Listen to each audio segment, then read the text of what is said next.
Students, मैं Rajendra रेखाला S बिन परिवार की ऑनलाइन क्लासों में आपका स्वागत करता हूं। आज हम कक्षा 12वीं की जीव विज्ञान का अध्ययन करते हैं। आज हम एक नया टॉपिक लेके आए हैं, वो है जूलॉजी का, जो कि युग्मक जनन से संबंधित अपना टॉपिक है। ठीक है, तो सबसे पहले युग्मक जनन क्या है। ठीक है, युग्मक जनन क्या है, इससे पहले देखो, क्योंकि मानव है वो एक लिंगी प्राणी है। ठीक है, यानी मानव के अंदर नर जनन तंत्र है वो नर में पाया जाता है और मादा जनन तंत्र है वो मादाओं में पाया जाता है। कहने का मतलब मानव लैंगिक रूप से द्विरूपता दर्शाता है। ठीक है, तो जो युग्मक जनन वाला जो टॉपिक है अपना, उसका अपने अध्ययन करते हैं। सबसे पहले युग्मक जनन किसे कहते हैं, इसकी परिभाषा लिखेंगे अपने। ठीक है, तो युग्मक जनन के अंदर यहाँ हमने एक चार्ट सा बनाया है। युग्मक जनन के अंतर्गत दो घटनाएं होती है, जिसे हम शुक्र जनन और एक है उसे हम अंड जनन कहते हैं। तब परिभाषा यहीं से निकलेगी अपनी, युग्मक जनन क्या है। ठीक है, तो लिखेंगे कि शुक्र जनन नलिकाएं है वो शुक्राणुओं का निर्माण करती है, तथा अंडाशय की अंड जनन कोशिकाएं हैं वो क्या करती है, अंडाणुओं का निर्माण करती है। तो यह घटना हम युग्मक जनन के नाम से इसको जानते हैं। अब युग्मक क्या होता है, ठीक है, भी नर तथा मादा के जो लैंगिक अंग होते हैं, इनके अंदर नर के अंदर शुक्राणु बनेंगे जिन्हें हम नर युग्मक कहेंगे, और मादा के अंदर जो अंडाणु बनेंगे उसको हम क्या कहेंगे, मादा युग्मक कहेंगे। तो ये युग्मक जनन कहलाएगा सामूहिक रूप से दोनों को। वापस देखते हैं युग्मक जनन किसे कहते हैं। ठीक है, तब क्या लिखेंगे, नर की शुक्र जनन कोशिकाओं से शुक्राणुओं का निर्माण होता है तथा अंडाशय की अंड जनन कोशिकाओं से अंडाणुओं का निर्माण होता है, तो उसे हम युग्मक जनन के नाम से जानते हैं।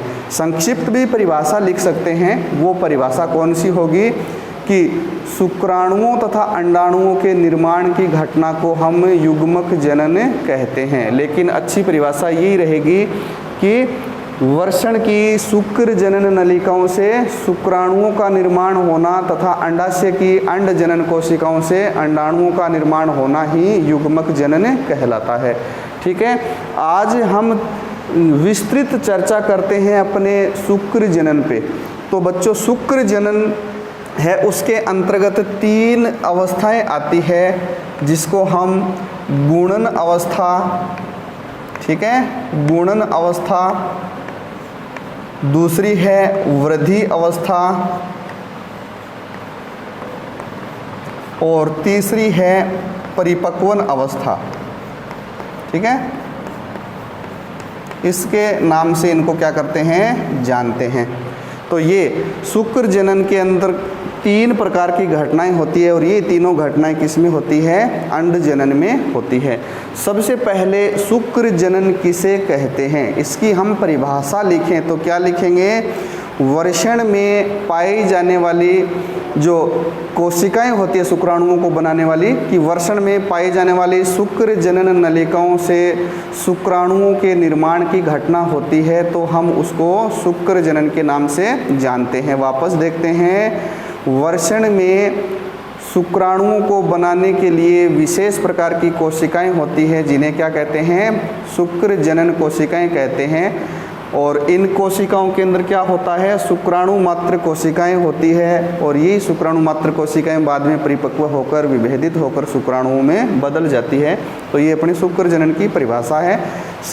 इसकी एक बार वापस परिभाषा देखते हैं, वो क्या है, वर्षण की शुक्र जनन नलिकाओं द्वारा शुक्राणुओं के निर्माण की घटना संपन्न होती है। यह घटना शुक्र जनन के नाम से जानी जाती है। ठीक है, और शुक्र जनन की घटना है उसको आपको बताया कि 3 प्रावस्थाओं के दौरान या 3 अवस्थाओं के दौरान शुक्र जनन की घटना है वो संपन्न होती है। अब हम ये चार्ट के माध्यम से शुक्र जनन की घटना को समझेंगे। ठीक है, तो सबसे पहले होता है गुणन अवस्था का। ठीक है, तो देखो कि जब यौवनारंभ एक शब्द है, यौवनारंभ का मतलब मानव के अंदर जब द्वितीयक लैंगिक लक्षण प्रकट होते हैं। ठीक है, तो ये जो लक्षण प्रकट होने का जो काल है वो कौन से काल में होता है? यौवनारंभ काल में होता है। इस काल में जो लैंगिक अंगों का परिपक्वन होता है, युग्मकों के निर्माण की घटनाएं होती है। ठीक है, लैंगिक आकर्षण इसी जो काल में होते हैं। कहने का मतलब नर व मादा इस समय क्या होते हैं? जनन के लिए तैयार हो जाते हैं या परिपक्व होना प्रारंभ करते हैं। तो ये काल अपना कौन सा होता है? यौवनारंभ होता है। तो सबसे पहले देखो ये गुणन अवस्था, ठीक है ना, तीनों अवस्थाओं को हम बारी बारी से अच्छी तरह से विस्तार पूर्वक पढ़ेंगे। भी गुणन अवस्था ये अपना पॉइंट बन गया। गुणन अवस्था लिखेंगे क्या कि जब पुरुष के अंदर या नर के अंदर यौवनारंभ की घटना प्रारंभ होने लगती है या वह यौवनारंभ जो काल है उसको प्राप्त कर लेता है, उस समय वर्षण के अंदर जो जनन उपकला होती है वह जनन उपकला परिपक्व होकर के विशेष प्रकार की कोशिका में बदल जाती है, जिसे हम शुक्राणु मात्र कोशिका कहते हैं। यह कोशिका है वो द्विगुणित होती है। ठीक है, उसके बाद जो शुक्राणु मात्र कोशिकाएं हैं वो वह कोशिका परिपक्व हो जाती है, विभाजन के लिए तैयार हो जाती है। ठीक है ना, और इस कोशिका में जब समसूत्री विभाजन होता है और विभेदन की घटना होती है, तो इस विभेदन और विभाजन के बाद जो शुक्राणु मात्र कोशिकाएं हैं वो अनेक कोशिकाओं का निर्माण करती है। इस प्रकार से यह गुणन अवस्था है वो पूरी होती है। वापस देखते हैं कि वर्षण में जनन उपकलाएं परिपक्व होती है, जिसे हम शुक्राणु मात्र कोशिका के नाम से जानते हैं। ये शुक्राणु मात्र कोशिका है वो शुक्र जनन की क्रिया को संपन्न करने के लिए समसूत्री विभाजन करती है, यानी द्विगुणित कोशिका विभाजित होती है तो ये अपने समान नई द्विगुणित कोशिकाओं का निर्माण करेगी। यानी गुणन अवस्थाओं के दौरान शुक्राणु मात्र कोशिका अपनी संख्या में वृद्धि करती है। ठीक है ना, इसीलिए इस अवस्था को हम क्या कहते हैं? गुणन अवस्था कहते हैं। दूसरी अपनी जो अवस्था आती है वो है वृद्धि अवस्था। ठीक है ना, इस अवस्था में हम क्या लिखेंगे कि शुक्राणु मात्र कोशिकाएं, ठीक है ना, वृद्धि अवस्था में क्या लिखेंगे कि इस अवस्था में शुक्राणु मात्र कोशिका विभाजित नहीं होती, परंतु यह परिपक्व होती है और आकार में दुगनी हो जाती है। पहले से आकार में क्या हो जाती है? दुगनी हो जाती है। तब शुक्राणु मात्र कोशिका को हम प्राथमिक शुक्र कोशिका कहते हैं। ठीक है, यानी वृद्धि प्रावस्था में विभाजन नहीं होता, यह केवल अपने आकार में वृद्धि करके बड़ी हो जाती है। ठीक है, तो ये अपनी वृद्धि अवस्था थी। तीसरी जो अवस्था आती है वो है परिपक्वन अवस्था। अब यहाँ देखते हैं विस्तार से कि प्राथमिक शुक्र कोशिका पहली बार अर्धसूत्री विभाजन करती है, जिससे यह दो अगुणित कोशिकाओं में बदल जाती है। बनने वाली ये दो कोशिकाएं क्या कहलाती है? द्वितीयक शुक्र कोशिका कहलाती है, क्योंकि प्राथमिक शुक्र कोशिका है वो द्विगुणित थी और यह अर्धसूत्री विभाजन करती है, जिससे दो कोशिकाएं बनती है जो अगुणित होती है। बनने वाली इन कोशिकाओं को हम द्वितीयक शुक्र कोशिका कहते हैं। ठीक है, फिर ये द्वितीयक शुक्र कोशिकाएं परिपक्व होती है, विभाजन योग्य होती है और दूसरी बार फिर वापस अर्धसूत्री विभाजन करती है, जिससे जो चार अगुणित कोशिकाएं बनती हैं।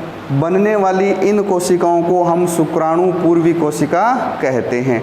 ठीक है, अब ये तो अपना जो तीनों प्रावस्थाओं का अध्ययन था। अब एक अलग टॉपिक आता है इसी के अंतर्गत, वो है शुक्र कायांतरण। ठीक है, शुक्र कायांतरण। तब क्या लिखेंगे कि शुक्राणु पूर्वी कोशिकाओं से शुक्राणुओं के निर्माण की घटना को हम शुक्र कायांतरण कहते हैं।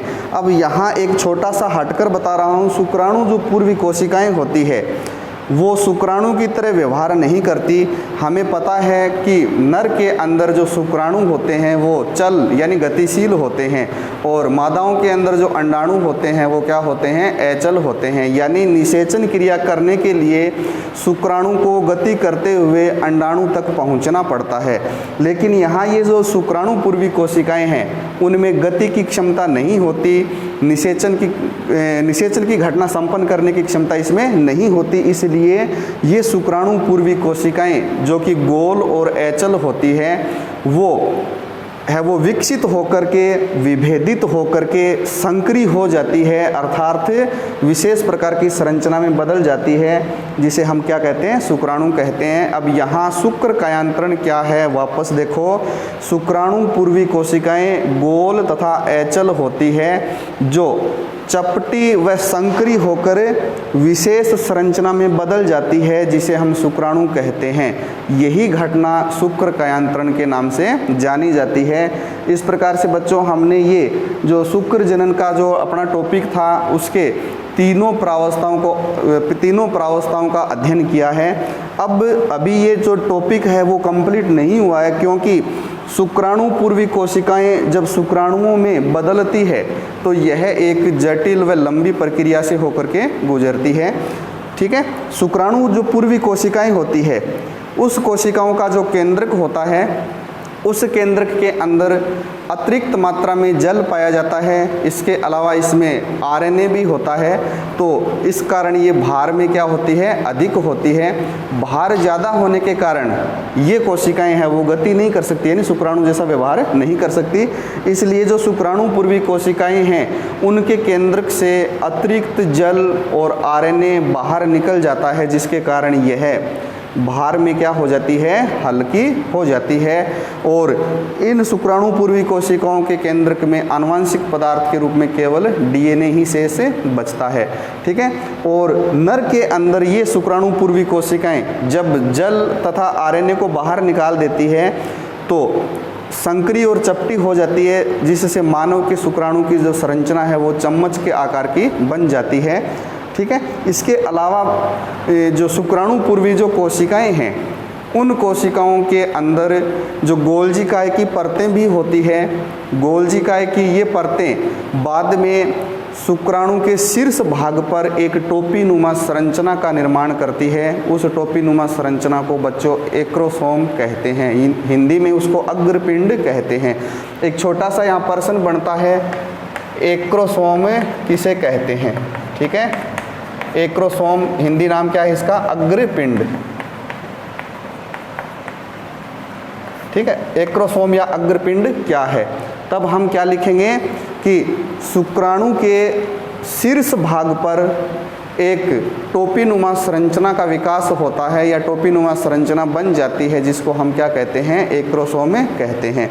ठीक है, अब एक्रोसोम किससे बनती है, गोल्जिकाय से। ठीक है, और एक्रोसोम का मुख्य कार्य क्या होता है कि एक्रोसोम के अंदर स्पर्म लाइसिन होते हैं। स्पर्म लाइसिन का मतलब गुणसूत्र में पाए जाने वाले ऐसे एंजाइम जो कि अंडाणु की भित्ति को घोलने का कार्य करते हों, ऐसे एंजाइमों को हम स्पर्म लाइसिन के नाम से जानते हैं। ये कौन से होते हैं वो हम शुक्राणु की संरचना का अध्ययन करेंगे तब करेंगे। अब इसके अलावा जो शुक्राणु पूर्वी जो कोशिकाएं होती है उनमें भी क्या होता है, तारक काय होता है। ठीक है, तारक काय है वो विभाजित होता है तो दो क्या बनते हैं, तारक केंद्रक बनते हैं। ये तारक केंद्र की संख्या में कितने होते हैं, दो होते हैं। अभी शुक्राणु पूर्वी कोशिकाओं से शुक्राणु बनने की घटना का हम अध्ययन कर रहे हैं। ठीक है ना, तो जो तारक काय है वो दो तारक केंद्रों में विभाजित हो जाता है। वह जो तारक केंद्र शीर्ष भाग के पास होता है उसको हम क्या कहते हैं, समीपस्थ तारक केंद्र कहते हैं। यह तारक केंद्र क्या करता है, निषेचन की घटना जैसे ही संपन्न हो जाती है उस समय तर्कु तंतुओं का निर्माण करता है। और जो समीपस्थ तारक केंद्र के नीचे वाला जो तारक केंद्र होता है उसको हम दूरस्थ तारक केंद्र कहते हैं। और दूरस्थ तारक केंद्र क्या करता है, अक्षीय तंतुओं का निर्माण करता है और ये अक्षीय तंतु शुक्राणु की पूंछ बनाने का कार्य करते हैं, क्योंकि शुक्राणु के अंदर यदि पूंछ भाग का निर्माण नहीं होगा तो शुक्राणु की गति है वो बाधित हो जाएगी। ठीक है, इसके अलावा जो शुक्राणु पूर्वी कोशिकाएं जब शुक्राणु में बदलती है तो क्या होता है कि विभिन्न प्रकार के जो हार्मोन हैं, जैसे ल्यूटिनाइजिंग हार्मोन या फॉलिकल स्टिमुलेटिंग हार्मोन यानी FSH जैसे हार्मोन हैं, वो क्या करते हैं, जो जनन उपकला की जो कोशिकाएं होती है उन कोशिकाओं से, या लीडिंग जो कोशिकाएं होती है उन कोशिकाओं में एंड्रोजन यानी नर हार्मोन को एंड्रोजन कहते हैं, वैसे उसका नाम टेस्टोस्टेरोन है। तो उस एंड्रोजन हार्मोन के बनने की क्रिया को प्रेरित करते हैं और यह हार्मोन जैसे जैसे बनेगा वैसे वैसे शुक्राणु बनने की क्रिया है वो जो वर्षण केंद्र संपन्न होगी। ठीक है, इस प्रकार से जो हमने आज इस वीडियो के अंदर शुक्र जनन की घटना का अध्ययन किया है, और विशेषता एक देखो, जैसे ही शुक्राणु पूर्वी कोशिकाएं परिपक्व होकर शुक्राणुओं में बदल जाती है तो शुक्राणुओं को शीत भंडार के अंदर यदि शुक्राणुओं को रख दें तो शुक्राणु है वो विश्राम अवस्था में चले जाते हैं, और ऐसे शुक्राणुओं को हम कई वर्षों तक क्या कर सकते हैं, संचित रख सकते हैं। लेकिन यदि शुक्राणुओं का भंडारण नहीं करें, शीत ग्रह पर नहीं रखें, तो शुक्राणु सक्रिय बने रहते हैं और ऐसे शुक्राणु 50 से लगभग 50-60 मिनट तक, ठीक है ना, ही जीवित रहते हैं। इस प्रकार से हमने इन शुक्राणुओं के बारे में पढ़ा है, और आगे का जो अंड जनन वाला टॉपिक है उसका अध्ययन हम अगले वाले वीडियो में करेंगे। ठीक है, धन्यवाद।